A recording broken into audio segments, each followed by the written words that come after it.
deeply. But in the end, I cared about mine more. The way I dated when I dated casually just had a way of hurting people. And yet, the most pain I caused was not when things didn't lead to a relationship, but the times when it did. Why? Because even when I thought I was ready, I was not. I was not ready for real commitment or for any kind of compromise, nor was I ready to make any kind of plan for the future. I still negatively framed relationships as a sacrifice, but I was ready to enjoy being in love. And this, I would later learn, is not the same thing as being ready for a relationship. Not that I was aware of any of this at the time. If you'd have asked me then, I would have told you with no lack of sincerity that I was a great person to be with. I felt deeply. I loved intensely. I gave a lot to the relationship. I was respectful. I was sensitive to their needs and a good talker.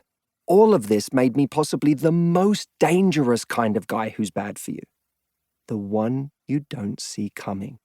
At least with an obvious cad, you know what you're getting into. You may still go home with him for the excitement of it all and the story, but you definitely don't expect a future. Like so many people who think they're being harmless in their 20s, I thought my job was to fall in love with someone and then strap in.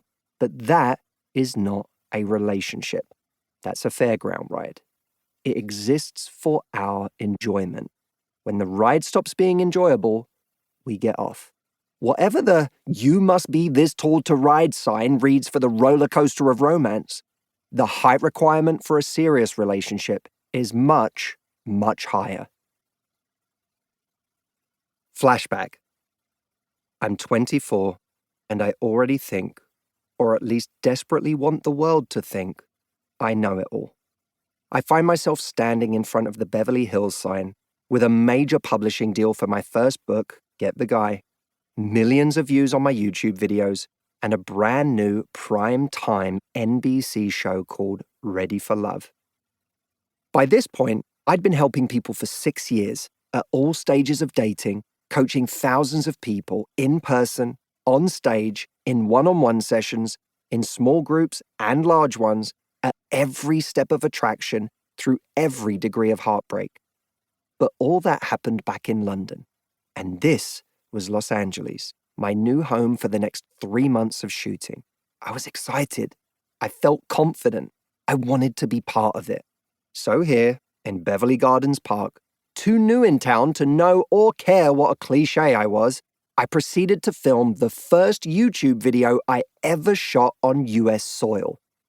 3 tips for getting over heartbreak. The whole time I was delivering my priceless tips, there was an older man standing off to the side. He wasn't interfering, but it was hard not to get self-conscious knowing I had an audience. It's a curious phenomenon. Feeling comfortable with the idea of putting up a video that would be seen by hundreds of thousands of people, if not millions, and simultaneously feeling shy that a single human being is watching me record it.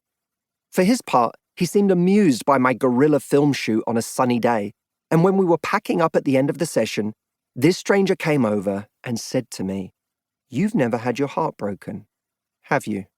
He wasn't being confrontational, but there was an easily detectable tone. It was the kind of tone you hear from someone who's been around long enough to have been punched in the face by life, maybe a few times, maybe a lot, speaking to someone who just doesn't get it, or more accurately, hadn't gotten it yet.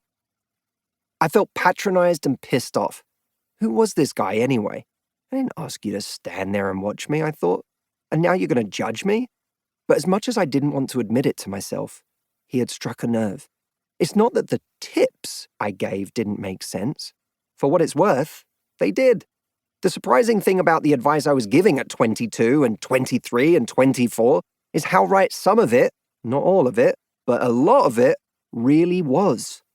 But on a deeper level, as my friend could see right away, the shoe didn't quite fit. Someone who had lived longer and suffered through a real heartbreak would have known that cheerily offering tips was perhaps the wrong approach for speaking to somebody climbing out of the